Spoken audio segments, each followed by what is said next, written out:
Hi everyone, I've given you the first four shortcuts. I maybe still have them handy even, these four. Derivative of a constant function, derivative of a linear function, derivative of a power function, and derivative of an exponential function. And before I add to this list, we do have a few more that we need. I'd like for you to practice these. So this is kind of like our preview activity. With these in mind, if you don't have them written down, write them down somewhere. Go ahead and pause and try and work through these examples and see if you can figure it out. And then if you get stuck, come on back and watch. But I want to make sure you've really thought about this before I just show you a bunch of these. Please notice this is a great time to try and practice your notation. So use your prime notation or your dy dx notation appropriately just for the practice. Okay, so here I go through this. First function, f of t equals pi. So really this is about categorizing the original function. Notice this is f of t, which says that our variable is t, and no t ends up over here at all. So this is actually just a constant function, which means that its derivative will be 0. Doesn't matter what t value you pick. This looks like y equals pi, so this is y equals pi, and its slope is always 0.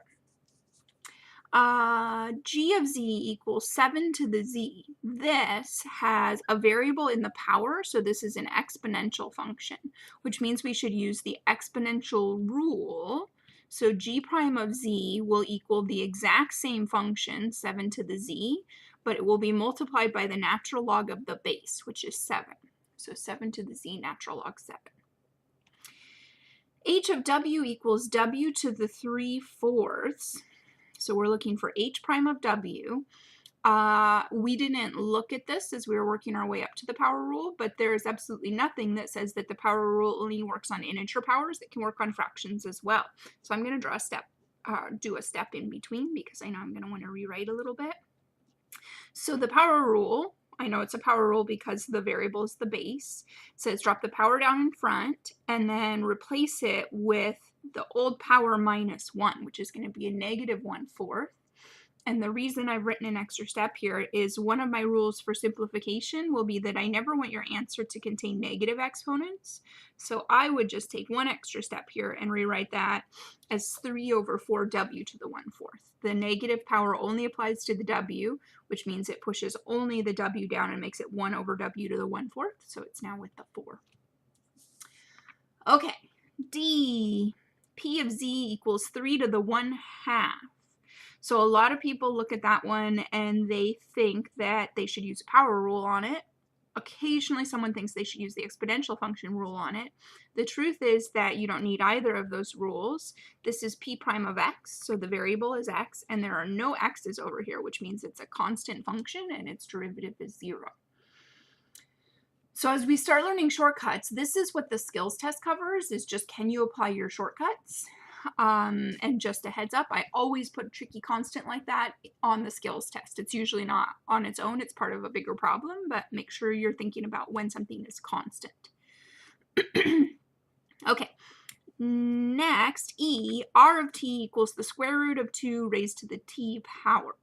Since the variable is in the exponent, that's an exponential function. So we're going to use the rule for exponential functions, which means we're going to end up with the exact same thing we started with, but we're going to have it multiplied by the natural log of the base. So we'll have a natural log of square root of 2 that we didn't have to start with. Okay.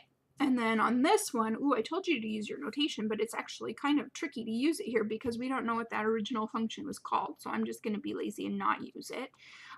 This is q to the negative first power, and the dq tells me that q is supposed to be my variable, so I am seeing a variable show up. Sometimes you can have a letter in there that's representing something that's not supposed to be a variable. It's supposed to be fixed, but that's not happening here. So this is variable raised to a power. Since the variable's in the base, I'm going to use the power rule, which means I'm going to drop that negative 1 down in front, and then I'm going to replace it by a negative 1 minus 1, which is a negative 2. And once again, I want to do just a little bit of rewriting here, so I'm going to make that negative 1 over q squared. No negative exponents in your answer. Okay, last one, m of t equals 1 over t cubed. So this is actually kind of tricky because our rules deal with constant function, which this is not, there's a t. Linear, which this is not, there's a cube on the t, and it's in a denominator. Power function, which this is not currently written as a power function. It's written as a fraction. It's written as a quotient, and we don't have a quotient rule. So the deal here is you can actually rewrite it as a power function, and that's what we should do. It's kind of the reverse of what we did up above.